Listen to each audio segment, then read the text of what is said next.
voir s'il est lieu de poursuivre le dispositif. Je vous remercie. Merci beaucoup, Monsieur le Ministre.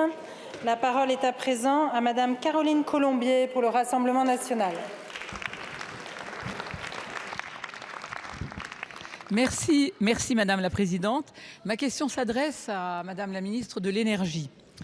Dans la Charente, comme partout en France, nous payons le prix de la dérive de l'idéologie écologiste adoptée depuis tant d'années par la Macronie.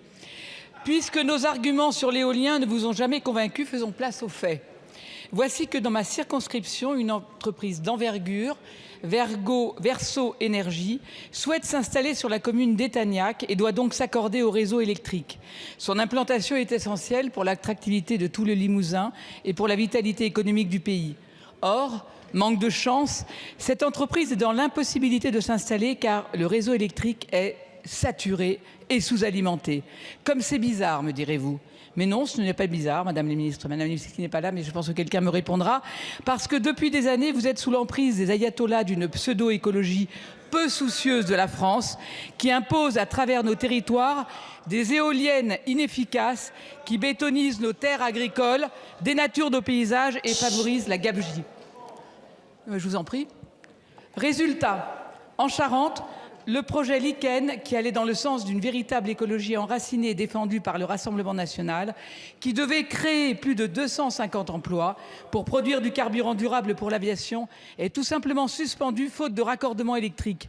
Ils sont beaux les prophètes de la transition énergétique. Ils sont grands les visionnaires du climat.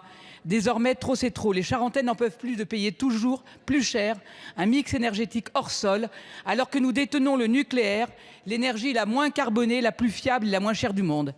Aussi, Madame la Ministre, pourriez-vous nous dire comment l'État, actionnaire ultra-majoritaire de RTE et Enedis, compte faire pour accélérer le déploiement des postes sources dans mon département, afin que ces derniers profitent à nos entreprises et pas à la pseudo-transition écologique. Je vous remercie. Merci Madame la députée. La parole est à Roland Lescure, ministre de l'économie et des finances.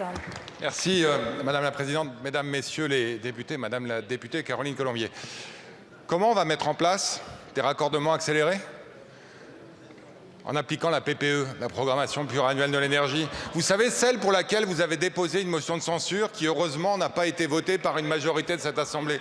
Vous savez, celle qui prévoit 100 milliards d'investissements dans les réseaux électriques pour lesquels vous nous avez critiqués en prétendant que ça allait faire monter les prix de l'électricité.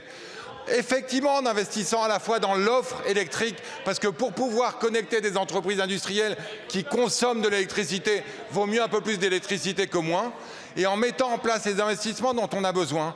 Madame la députée, on est loin des processus ou des postures idéologiques de ce côté-ci de l'hémicycle. Ici, on y est. J'avais eu l'occasion, dans un passé récent, d'évoquer un certain nombre de vos collègues que je qualifiais de Don Quichotte de la transition énergétique. Dès qu'il y a des hélices qui tournent, vous êtes contre. La réalité, Madame la députée, c'est que pour augmenter l'offre d'électricité en France dans les mois et dans les trimestres qui viennent, oui, il faut accélérer l'offre d'énergie en alternative. Et pour augmenter l'offre à plus long terme, il faut aussi, n'en déplaise à d'autres, augmenter l'offre d'énergie nucléaire. Ne votez pas contre la PPE, ne nous censurez pas. Accompagnez les investissements absolument indispensables pour que la France se projette dans le XXIe siècle. L'alternative, Madame la députée, c'est simple, c'est qu'on continue à dépendre des hydrocarbures qui viennent de régions du monde où vous vous sentez peut-être bien, ou moi je préférerais qu'on arrête de dépendre. Merci. Merci beaucoup, Monsieur le Ministre. Oui, vous avez quelques secondes. Oui, profitez des derniers soubresauts qui vous restent avant 2027 pour remettre à la raison dans tout cela. Prendre une antidote à l'idéologie écolo et remettre au cœur des politiques publiques la prospérité avant l'arrivée de Marie. Merci. La parole est à Monsieur Xavier Roseraine pour le groupe Horizon. Merci.